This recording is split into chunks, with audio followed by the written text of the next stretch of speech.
Santiago was a young shepherd from a small village in Spain. He loved his sheep and he loved to travel. Every day, he took his sheep across the fields to find grass and water. He liked the simple life of the countryside. But deep inside, Santiago wanted more. He dreamed of adventure, of seeing new places, and of finding a special treasure.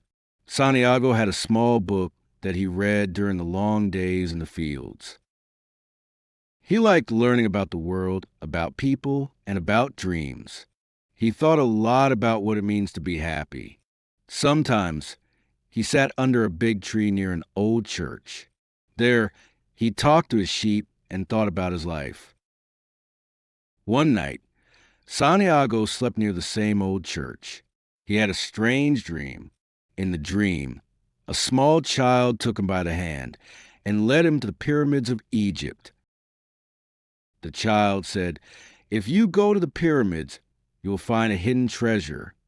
Just when the child was about to show him the exact place, Santiago woke up. He felt both excited and confused. What could this dream mean? The next day, Santiago couldn't stop thinking about the dream. Was it just a dream or a message? He decided to visit an old woman who could interpret dreams. The old woman lived in the town. Her house was small and dark, filled with strange symbols on the walls. Santiago told her about the dream. The woman listened carefully and said, "This is a dream from God. You must go to the pyramids in Egypt. There you will find a treasure that will make you rich." Santiago laughed a little. Egypt was very far away. How could a simple shepherd travel there? But the woman looked serious. "Follow your dream," she said. "And remember, God has a path for everyone." After he left the woman's house, Santiago sat in the marketplace thinking. He didn't really believe the woman, but he couldn't forget her words. He started to think about how he could travel to Egypt. Maybe he could sell his sheep and use the money. While he was thinking, an old man sat beside him.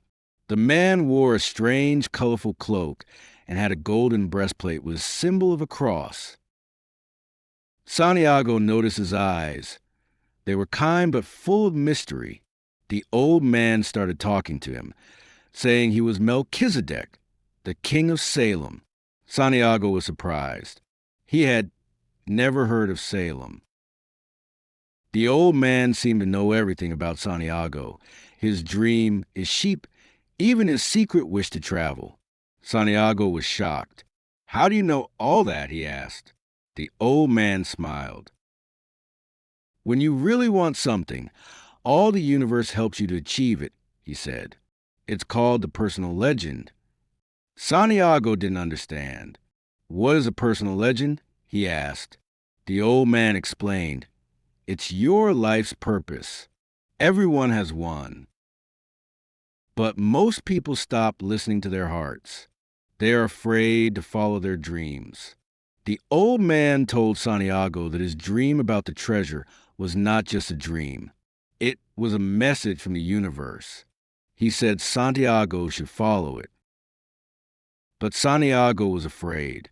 He didn't want to leave his sheep, his home, or the people he knew. The old man smiled again and said, "You will never be happy unless you follow your dream." To help Santiago, the old man gave him 2 small stones, one white and one black. "They are called Urim and Thummim," he said. "They will help you when you can't decide. The white one means yes, and the black one means no. Keep them safe and listen to your heart." Santiago thanked the old man. He felt inspired, but also nervous. That night, he looked at the stars and thought about the treasure, the dream, and the old man's words. He decided to take the risk. The next morning, he sold his sheep to a friend and used the money to travel to Africa. When he arrived in Tangier, in North Africa, he felt lost. People spoke a language he didn't understand. He tried to buy food, But everything was strange and different. Santiago met a young man who said he could help him buy a ticket to Egypt. Santiago trusted him and gave him all his money. But the man disappeared. He had stolen everything. Santiago was heartbroken. He sat in the market, crying. He had no money, no friends, and no way to go home. He thought he was a fool to believe in dreams. Maybe the treasure was only a story. Maybe he should go back to being a shepherd. But as he sat there, he remembered the old man's words. When you really want something, all the universe helps you to achieve it. Santiago stopped crying. He decided not to give up. He would find a way to continue his journey. Nearby, he saw a crystal shop on a hill. The shop was old and quiet. Santiago offered to clean the glass in the window. The shop owner, a kind but tired man, agreed. After Santiago cleaned the glass, 2 customers came in and bought something. The shopkeeper was happy and gave Santiago food. Santiago asked if he could work there. The shopkeeper said yes, and Santiago began working in the crystal shop. He learned about business, about people, and about patience. He saved some money and helped the shop grow. He even had new ideas, like selling tea in crystal glasses, which made the shop very popular. After many months, Santiago had enough money to return to Spain. But his heart told him not to stop. He remembered the dream, the treasure, and the old man. He decided to continue his journey to Egypt. One evening, while watching the sunset from the hill, Santiago felt a strong wind blow. It was like a sign. He smiled and whispered, "I'm coming, treasure. I'm coming." Santiago was ready for the next part of his journey. He said goodbye to the crystal merchant, who was sad to see him go. The merchant told him, "You are a good boy. I hope you find what you're looking for." Santiago thanked him and started his long road toward the pyramids. He joined a caravan that was going across the desert to Egypt. The desert was huge, quiet, and full of mystery. Santiago had never seen so much sand in his life. The days were very hot, and the nights were very cold. The wind carried stories, sounds, and secrets. On the caravan, Santiago met many travelers from different places. Some were merchants, some were nomads, and others were just like him, people looking for meaning in life. Among them was an Englishman who carried many books. The Englishman was searching for the alchemist, a man who could turn metal into gold and knew the secrets of nature. The Englishman talked a lot. He explained that the world had a universal language, a way that all things communicate with each other. He believed the alchemist could teach him how to understand it. Santiago listened carefully. He liked the Englishman's curiosity, even if he didn't understand everything. During the long journey, Santiago spent many hours looking at the desert. At first, he thought it was empty and boring, but soon he started to see its beauty. The golden colors of sand, the stars shining above, and the silence that spoke without words. He realized that the desert was alive, full of energy and spirit. The Englishman often read his books and tried to explain alchemy. He said, "To turn lead into gold, you must first purify your soul. You must learn the language of the world." Santiago began to think that the treasure he was looking for might not be only gold or money. Maybe it was something deeper, a journey of the heart. After many days, the caravan reached an oasis, a green place full of palm trees and water. The desert tribes were at war, so the travelers had to stop and wait there for safety. The oasis was like a paradise in the middle of the desert. People smiled, the wind was soft, and the air smelled like flowers. One afternoon, Santiago was walking through the oasis when he saw a beautiful girl at the well. Her name was Fatima. She had dark eyes and a gentle smile. When their eyes met, Santiago felt something new in his heart: love. It was love at first sight. Every day, Santiago went to the well to see her. They talked about simple things: the weather, the caravan, the stars. Santiago told her about his dream and his journey. Fatima listened quietly. She told him she would wait for him because true love never stops someone from following their dream. Her words touched his heart deeply. Santiago was very happy at the oasis. He felt peaceful and full of hope. But one day, while sitting on a small hill, he saw something unusual in the sky: two hawks fighting.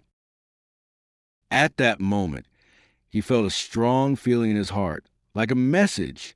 He suddenly understood that the fighting birds were a sign. An army was coming to attack the oasis.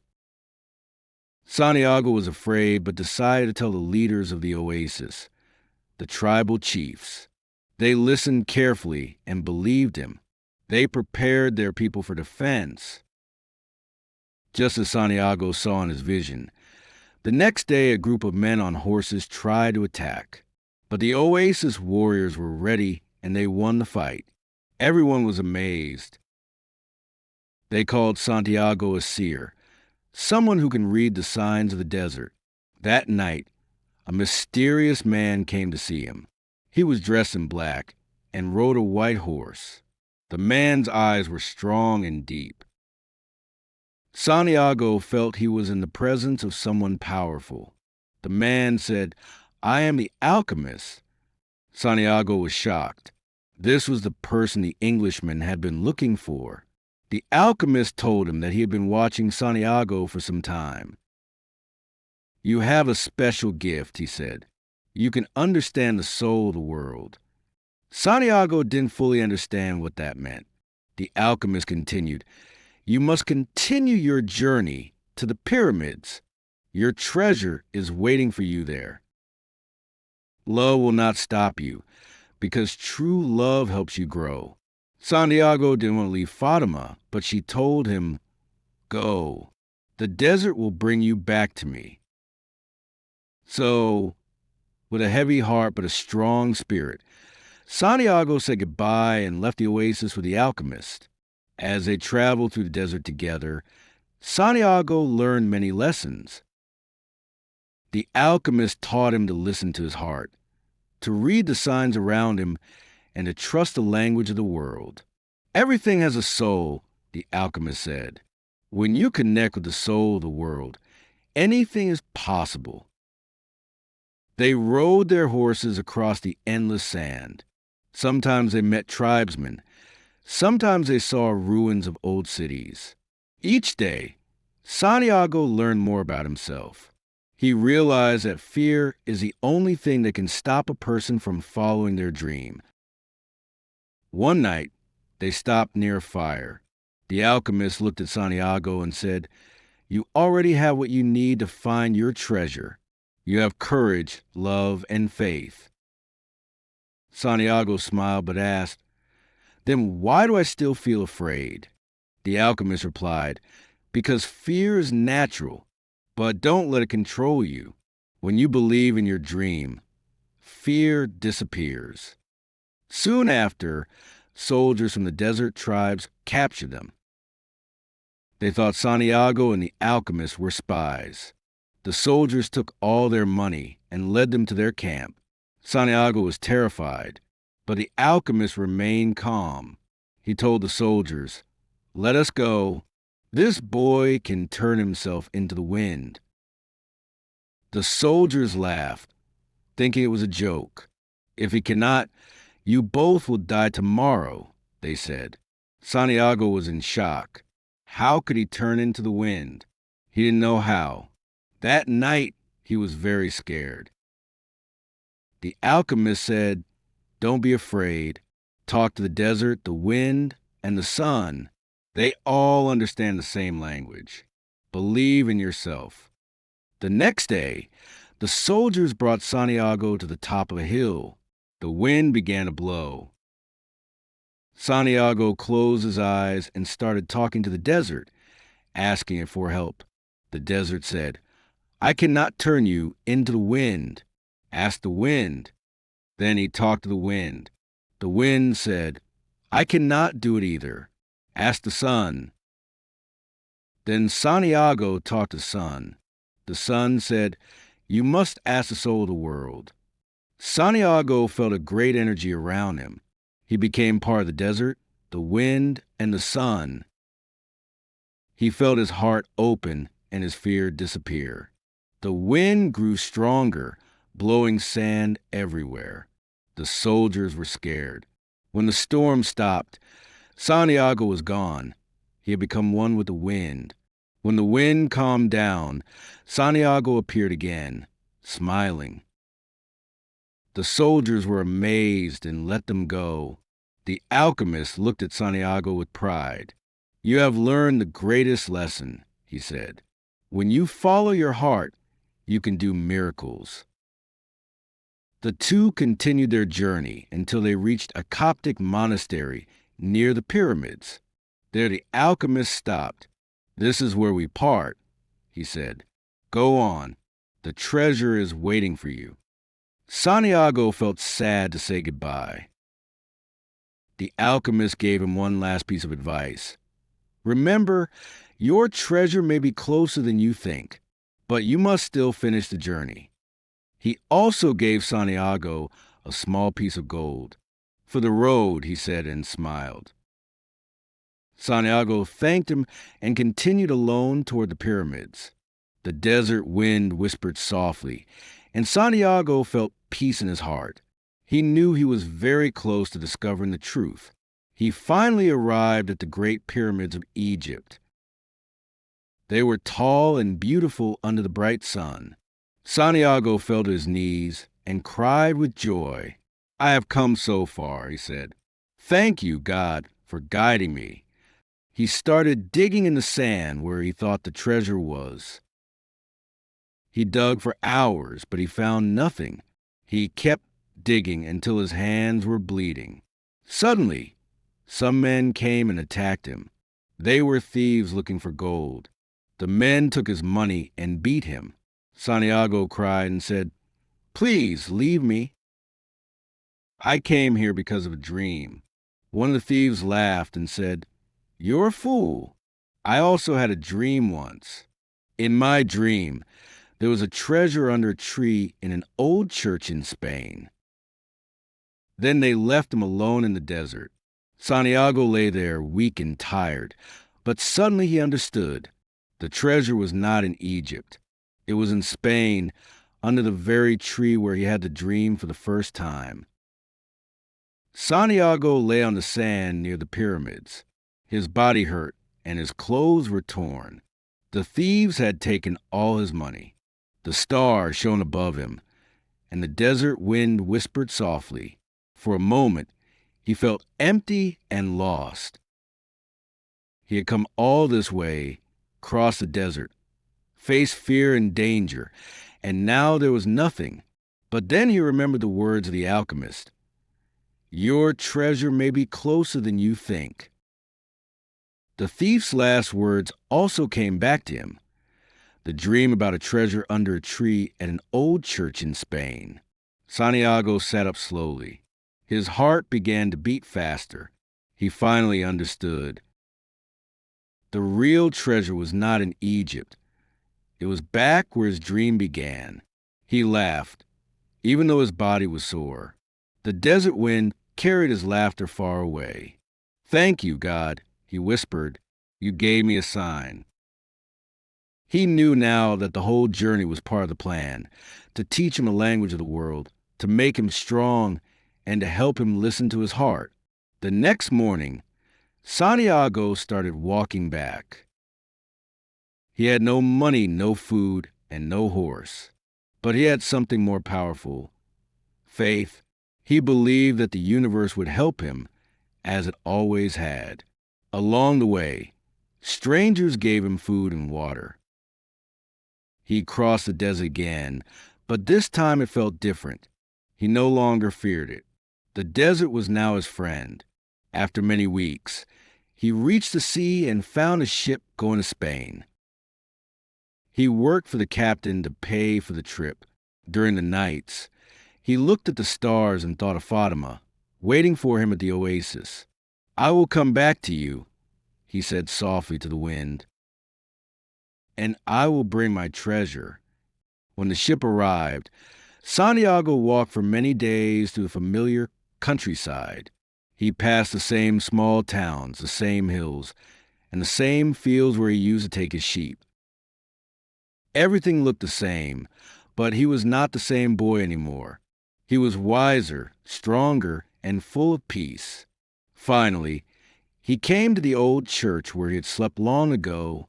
The big tree was still there, growing inside the broken wall. Santiago smiled. He felt a warm joy in his heart. "So this is where it all began," he said. He sat under the tree and began to dig. The ground was hard, but he didn't stop. He dug and dug until his hands were full of dirt. Then his shovel hit something solid. He kept digging until he saw a small wooden chest. His heart jumped. With shaking hands, he opened it. Inside, he found gold coins, precious stones, and ancient jewelry. The light of the treasure shone brightly in the moonlight. Santiago couldn't believe it. Tears filled his eyes. He had finally found his treasure, the real physical treasure, and also the treasure of his own journey. He laughed again, remembering the long path that brought him here. The old king, the crystal shop, the Englishman, the alchemist, and Fatima. Every person and every event had helped him reach this moment. He realized that the journey itself was the true treasure. Santiago looked up at the stars and said, "Thank you, God. You made me travel the world just to find treasure right where I started. But now I understand. The journey changed me, and that is the greatest gift." That night, he slept peacefully under the same tree, like he had before, but this time with a heart full of love and wisdom.